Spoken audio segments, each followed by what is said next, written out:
Welcome everybody to another episode of Fins Nation. I am your host, Louis Sung, and today, as you are listening to this, the Miami Dolphins will finally have their first preseason game as they face off against the Atlanta Falcons. So that means we're going to discuss exactly what it is that we're going to be looking for, who are the players to watch for, who are some players you may not be thinking that you need to watch for, but you probably should be, and what exactly the significance is of all of this. You may think that it's preseason. If you are like my co-host on Pulse of Fins Nation, Ron Caniff, you're looking at preseason and saying, at least it's something to watch on a Friday night. But I am one of those people who tries to take a little bit more from the preseason than what some others would. So we're going to go ahead and talk about that. But before that, really quick, just want to go ahead and mention that this show is brought to you, as always, by our good friends over at You Brake Wheel Fix. You Brake Wheel Fix is the complete automotive wheel solution. Ever parked too close to the sidewalk curb? You Brake Wheel Fix specializes in the repair of damaged wheels from bends, cracks, and curb rash. Or maybe your wheels are faded or peeling. You don't need to replace them, as You Brake Wheel Fix can refinish them to like new. Offering complete refinish options through powder coating, machining, and polishing, You Brake Wheel Fix is the answer to all of your wheel needs. And if you're just looking to give your ride a new look, You Brake Wheel Fix also offers many car customizing options, such as new custom wheels and tires from your favorite brands, performance upgrades, window tinting, and suspension modifications. Located just south of Aventura, you can reach Mark and his staff at 305-748-0112 or online at youbrakewheelfix.com. They're really active on all social media platforms at You Brake Wheel Fix, so shoot them a DM on Instagram, Facebook, or Twitter and get an estimate in just minutes. So don't delay, go to You Brake Wheel Fix and start customizing your ride to show off your Dolphins fandom today.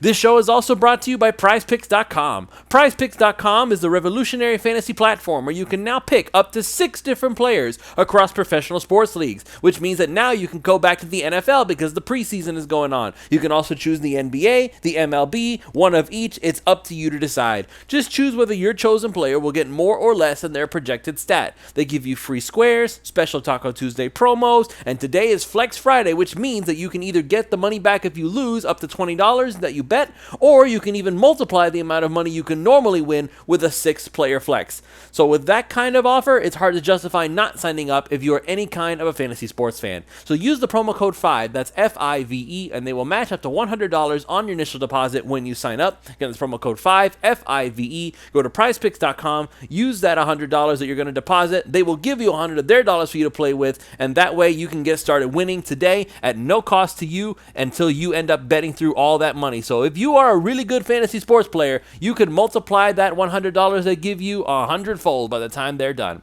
So once again, that's prizepicks.com, promo code 5, F-I-V-E. Go ahead and get started winning today.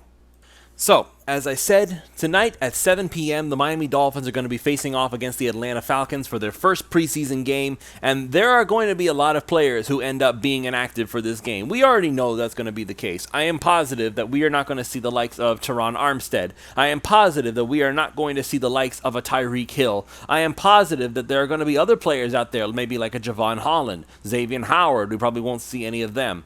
I would be very surprised if we see Tua Tagovailoa in this first preseason game, simply because I don't see the need to get him out there and put him at risk if the season hasn't started yet. I would save him for the actual season. Even in the quote-unquote dress rehearsal game, I don't think it would be worth it to actually send Tua out there. If I'm the Miami Dolphins, I'm giving Mike White the first half of the preseason, and then I'm giving Skylar Thompson the second half of the preseason. Just very simple. First and second quarter, that's all Mike White. Third and fourth quarter, Skylar Thompson, it's your turn. Let's see what you can do. And then when week 1 rolls around, Tua Tagovailoa will hopefully be healthy, happy, and ready to absolutely light the NFL on fire. Hopefully Jalen Waddle will be back and ready to roll. Tyreek Hill will still be healthy. We'll still have Braxton Berrios and hopefully Robbie Chosen, and we'll still have Cedric Wilson, and we'll have Raheem Mostert, and maybe Dalvin Cook. I don't know. I already did a whole show about this yesterday. If you haven't already listened to it, go ahead and check that out as well, because I think Devon Achane is making it so that Dalvin Cook may not necessarily be needed. I still want Dalvin Cook because I am greedy, kind of like Mike McDaniel is about the whole thing. I want as many star players as I can possibly get my hands on. I kind of look at it like a Madden thing when I have the opportunity because, it's supposed to be fun,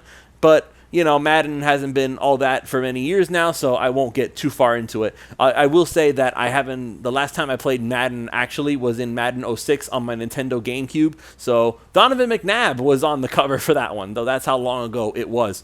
But anyway, I'm getting off a topic here. What exactly should we be looking for as the Miami Dolphins face off against the Falcons in this first preseason game? The way that we need to look at the preseason, and if you're looking to be entertained, I will go ahead and tell you, you're probably not going to be entertained unless you are a true, hardcore Dolphins fan, kind of like my good friends Ian Berger. You know him as Big E, my guys and my constituents at the 5 Reasons Sports Network. I know that my good friend Ron Caniff, I already talked about this, he doesn't think the preseason is even anything worth watching, but he'll still watch it because he's a Dolphins fan, and he will, by the way, be on the pre- and post-game show tonight on the 5 Reasons Sports Network, so make sure that you're tuned in for that as well. We'll have a bevy of panelists ready to talk about the Miami Dolphins, so we'll be able to keep you entertained until the actual game starts. But with that being said, if you're looking at the preseason and trying to treat it like it's a regular season game, you're probably not going to enjoy it that much, but everybody who is any kind of a football fan already knows this. So what are we watching for? We are watching for specific players. So who should you be looking for more than anybody else? So let's take a look down this list here. We can go ahead and we can look at the Miami Dolphins roster as it is. There is a bevy of players who need to be getting some snaps here, and I think one of them is, of course, the aforementioned Devon Achane, the rookie out of Texas A&M. He has been a fantastic player all training camp long. He has gotten the attention of his teammates. Jalen Waddle thinks he's going to be one of them dudes, as he puts it. And so just knowing that everybody seems to be highly impressed with this kid, again, there are a lot of other young players that are on this team that don't get that level of praise from their teammates. Jalen Waddle specifically said Devon Achane is going to be something special. So you have to take that into account. Mike White, who threw him that touchdown in practice a couple days ago, he also thinks that Devon Achane is going to be something special. And he's proving that he has the ability to be a pass blocker. He's proven that he can run between the tackles. He's already proven that he can make catches out of the backfield, and he can even run for power if prompted. And he's still going to be working on bulking up even more. I believe, like I said in the previous show, he's bulked up to about 197. That's about as close as you can get. Remember, I actually went through a list of how heavy some of these top running backs are. Austin Eckler is right around that same weight that Devon Achane is at now. And nobody's going to accuse Austin Eckler of being too small to play running back in the NFL. I know that for a fact. And by the way, the weight that Austin Eckler is at, that's with a few inches of added height. Devon Achane is listed at 5'9", and he's already at 197. He's actually stockier than Austin Eckler at this point. So I don't want to hear any more about how he's too small to play the position or he can't handle the NFL. Devon Achane can absolutely get the job done. So he's going to be number one that you should be keeping your eyes on as far as I'm concerned. So who are some other names out here? The obvious ones. Austin Jackson, I'm sure they're going to get him some snaps. They need him to actually see what they can do in real game time against real game competition and see if Austin Jackson can hold up when they start throwing stunts at him, when they start trying to pressure him, when they start trying to give him more than he's been dealing with in practice. In practice, there's no pressure. If you mess up, you just line back up and you try again, and you try again, and you try again. In a game, you only get 4 chances to get those 10 yards, and if you fail, well, now you can get to hang your head in shame because you guys did not get the job done. Time to punt the ball away, maybe kick a field goal if you're lucky, and then you have to try again after the other team has gotten their chance to score points on you. And you better hope and pray that the defense is able to stop them because now you got some ground to make up. So there's going to be pressure on Austin Jackson, and I think he is aware of this. So I'm hoping that this is what is kind of triggering him to really start to kick it up a notch. Maybe Butch Barry is getting to him. Hopefully that is the case because we need Austin Jackson to be a competent right tackle this year. We cannot afford to have a terrible right tackle again. We've had it with the Jesse Davis thing. We've had it with the Greg Little thing after that one game that he was really good. Brandon Shell was okay, nothing special, but he was decent. And then, of course, the whole Kendall Lamb thing. He's the guy who's going to be the swing tackle, it looks like. He's playing on both sides of the line. They're cross-training him, and he's doing a fairly good job on both ends, but this is not something that you want to have to deal with during the season. Austin Jackson needs to prove that he can hold his own. I'm not looking for Teron Armstead levels of play. I'm just looking for somebody who is not going to let Tua get wrecked every single play, and that he's going to have to run from his blind side and just hope that somebody's open when he heaves the ball down the field. That is not going to be how this offense is going to work. But I will say this. The Miami Dolphins offense made it work with a heavily bandaged offensive line last season. If there is even a sliver of improvement from Austin Jackson, I think they'll be able to keep it up just long enough for Tua to be able to have some pass protection. Does that mean they're going to be able to do any run blocking? That's a different discussion. And we're going to see exactly what they can do as Austin Jackson leads the way. Speaking of the offensive line, obviously we need to keep an eye on the likes of Liam Eichenberg. We'll probably get some snaps from Isaiah Wynn. We'll probably get some snaps from Robert Jones. We'll probably get some snaps. Maybe we'll get some snaps from Dan Feeney. Maybe we'll get some snaps from Lester Cotton. I'm sure we'll get some snaps from Lester Cotton at some point, maybe with the third or fourth team. That seems to be where he's projected to be anyway. There's an obvious hierarchy when it comes to this competition. Obviously, they want Liam Eichenberg and Isaiah Wynn to be the front runners for the job. They are hoping they don't have to dip even further into their bench. They are hoping that Robert Jones does not somehow prove everybody right that Liam Eichenberg is just not that good and Isaiah Wynn actually is a first-round bust. And if they have to somehow go to Lester Cotton and he turns out to be the best of the bunch, that does not bode well for Chris Greer's evaluation of offensive linemen. Not that we didn't already know that it's suspect, but that's a different discussion. Other guys to watch out for, the tight end position, you have Elijah Higgins, who is possibly working on becoming a really good player. There are some good reports coming from him. Nothing spectacular, but as far as the tight end position is concerned, Eric Saubert seems to be disappointing overall. Tyler Kroft hasn't really done anything of note. However, Elijah Higgins, who is their rookie out of Stanford, there might actually be something there with him. So we're going to need to keep an eye on him, see if he does anything interesting. Julian Hill has actually gotten more hype than anybody, and he was an undrafted free agent out of Campbell University. So maybe there's something there with him that we need to keep an eye on. Who are some other guys to watch out for? Let me just go down the list here real quick. Aubrey Miller II, a rookie out of Jackson State University. He's a linebacker. So we've been hearing him making play after play after play in training camp. There might be something there. He understands, obviously, that if he wants to make this roster, it's going to have to be through special teams because, again, the hierarchy is a very real thing. David Long Jr. is going to be first. You have Jerome Baker after that. You're going to have Duke Riley after that. You're going to have maybe Andrew Van Ginkel. I think that Andrew Van Ginkel is also a lock to make the roster simply because Vic Fangio personally picked him out to go ahead and come back to the team. There are other guys that are on this list that are probably going to be getting ahead of him on the linebacker spot. Let me just go through the list here. If you're going to be keeping a whole bunch of pass rushers, obviously Bradley Chubb is listed as a linebacker. You have Jalen Phillips, Malik Reed, Channing Tindall is actually making some plays. So Channing Tindall is probably going to be fighting with Aubrey Miller for a roster spot. There's a whole bunch of players on here that are trying to make a point to say that they deserve to be a linebacker on this team. We'll keep going down the list here. Here, let's do the secondary real quick. Verone McKinley III as a safety. Who's going to take that safety spot next to Javon Holland? We haven't heard a whole lot of impressed comments from Vic Fangio regarding the safety position.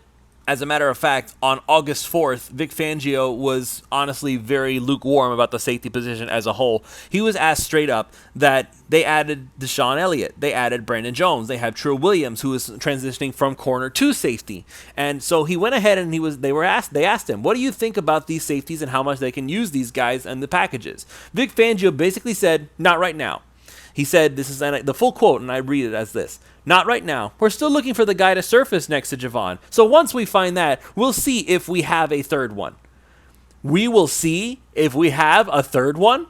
That does not bode well for the likes of Deshaun Elliott or Verone McKinley III, Trill Williams, who are all pushing and trying to get that safety spot next to Javon Holland. But you may be asking yourself, what about Brandon Jones? Doesn't he deserve to get some looks too? Well, here's the problem with Brandon Jones. He was specifically asked about him as well. So Vic Fangio says, and I quote, "Yeah, we've just seen very little of Brandon. He's on a choreographed work schedule coming off of his injury. He's gotten a few plays here this week. He's really not done enough to know, but I am encouraged by where he's headed physically." Okay, but think about what this quote says, ladies and gentlemen. That quote from Vic Fangio is not talking about Brandon Jones as a football player. He was referring to the fact that he's encouraged by the fact that Brandon Jones is coming along in his rehab. So It's not like he's actually made a point to say, I am the guy next to Javon Holland, and here I'm going to prove it. Everybody is still waiting to see if anybody stands out above everybody else. And so far, it's not happening. So we may not be as stacked at the safety position as we think we are if Vic Fangio is talking like he's very unimpressed with who is already there. It almost makes you wonder, should the Miami Dolphins have thrown a little bit more money at Jordan Poyer and actually managed to convince him to come to Miami after all?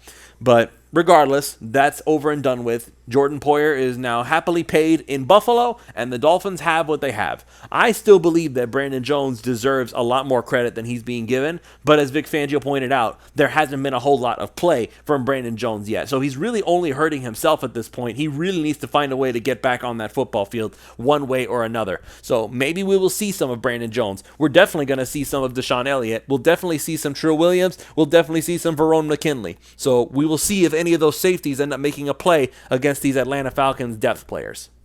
Speaking of making plays, I want to go ahead and point something out here, folks. Aside from Tyreek Hill and Jalen Waddle, this whole wide receiver position is wide open for somebody to step up and make some plays. I know that Braxton Berrios, it may seem like he's not expected to get a whole lot of snaps. I would think he gets at least a few. Robbie Chosen is definitely fighting for a roster spot. I would think he's going to get some snaps. You have rookie Chris Coleman out of Cal Poly. He'll get some snaps eventually. I don't think there's much to look at for him. River Craycraft, everybody knows him already. Dawood Davis, a rookie out of Western Kentucky. Eric Ezukanma's back. Braylon Sanders, he's not going to be playing this first preseason game. He's still a little bit banged up from the injury a few days ago.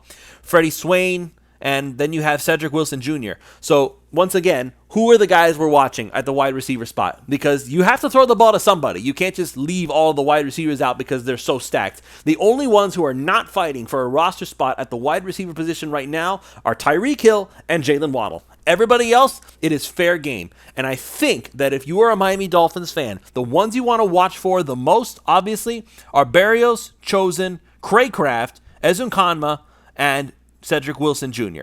And all of those guys are going to get snaps. I am sure that Freddie Swain will get some snaps. I am positive that we will see some of Dawood Davis and Chris Coleman. But if we're being truly honest with ourselves, it's really unfair to look at these guys and think, oh yeah, maybe they have a chance to make the roster. The one who's on the easiest to pop bubble right now is River Craycraft. And Craycraft, we already know, can play because he played in this system last season and even caught touchdowns from Tua Tagovailoa. So if River Craycraft is the one who's in the most danger based on that list to actually be on the bubble, then that just means that the guys like Dawood Davis and Chris Coleman and them, they're not even like blips on the radar at this point. Even Freddie Swain, who I know he has some returner capability, I would think that they're going to go to someone like a Braxton Berrios first because that felt like the whole purpose of bringing him in was because not only is he a good slot receiver, he's also somebody who has a lot of experience as a returner. And I don't think they want to keep having to use Tyreek Hill and Jalen Waddle in that role because they need them to stay healthy for the actual offense. Tyreek Hill and Jalen Waddle being on the field at the same time makes it so much easier for this team to actually get going on offense. I would think they want to take every single option possible to make it so that they don't have to be the returner. So keep a very sharp eye on who in that wide receiver position ends up making some more plays against the Falcons because I really do feel like that these preseason games, they do have some semblance of meaning when it comes to who ends up making the team and who doesn't. So we'll just keep going down the list here. There's a lot of players that we're going to be keeping an eye on. A lot of them are guys that are on the roster bubble. A lot of these guys, we're just trying to figure out if they're even as good as we think they are. Brandon Peely, for instance, the defensive tackle position. Who's going to step up and be that backup behind Raekwon Davis as a nose tackle? Is it going to be someone like a Josiah Bronson? Is it going to be Deshaun Hand, who the Dolphins just recently signed out of it? He's a 6-year veteran out of Alabama. Brandon Peely, the rookie out of USC, he's been making some plays. And sometimes when you're a backup defensive tackle, sometimes all you really need to show is just a whole lot of effort. I would not expect to see a lot from Christian Wilkins or Zach Sealer if they even play at all. I feel like those two have already solidified their roster spots, and the preseason, once again, is to prove that these guys need a roster spot. We'll probably see some of Raekwon Davis. But aside from that, I don't see the need to have any of these other defensive tackles actually get into the game. So you have Raekwon Davis, Josiah Bronson, Deshaun Hand, Brandon Peely, Jalen Twyman, and that's about it. You're probably going to see a lot of those guys just rotating in and out the entire game just to see if somebody makes a play against this Atlanta Falcons offensive line. And whoever makes the most plays, that's the guy that you keep an eye on in training camp as the practices go on, because that's the guy who may very well be the one they look at when they say, you know what? You're the backup defensive tackle behind Raekwon Davis. Because as much as we love Christian Wilkins and how much energy that he has in every single game, as much as we love Zach Sealer, I really don't think they can play 99% of the snaps on a regular basis. They need somebody who can rotate in and out, and Raekwon Davis is the only one right now who we know we can count on at that position. Emmanuel Ogbah, yeah, he's a defensive end. He can play inside, but he's not the guy that you're looking at and saying that, yeah, you're our fourth defensive tackle. He's a defensive end / pass rusher kind of guy. That is what he is the best at. That's what he excels at. And setting the edge is something that he's good at too. But as far as putting him inside, I feel like you're not using his talents to the best of his ability. If he were, he would be listed as a defensive tackle, not as a defensive end. Versatility is one thing, but being the best at something, that's a completely different thing. So that's going to be it for this show. Thank you all so much for listening this week to Fins Nation. We are going to have, again, a pre-game show on the 5 Reasons Sports Network tonight. And again, the game starts at 7. We will have our pregame show. Make sure you're keeping an eye on that. Make sure you're subscribed to the 5 Reasons Sports Network channel. Make sure that you ring that notification bell so that way whenever videos pop up, you will get notified of when we're going live, when we are putting up videos. We are going to have Dolphins content all throughout the season and the preseason.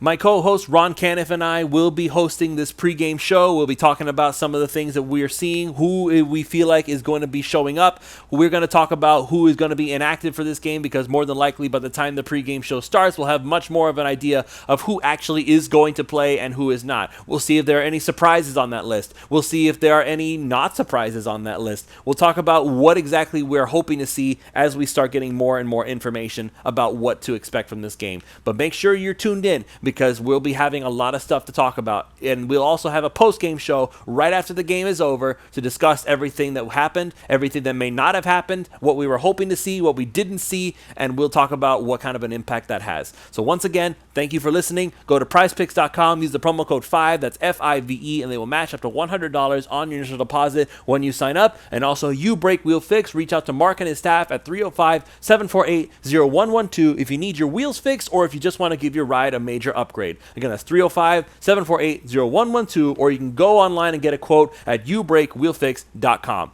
See you tonight, ladies and gentlemen.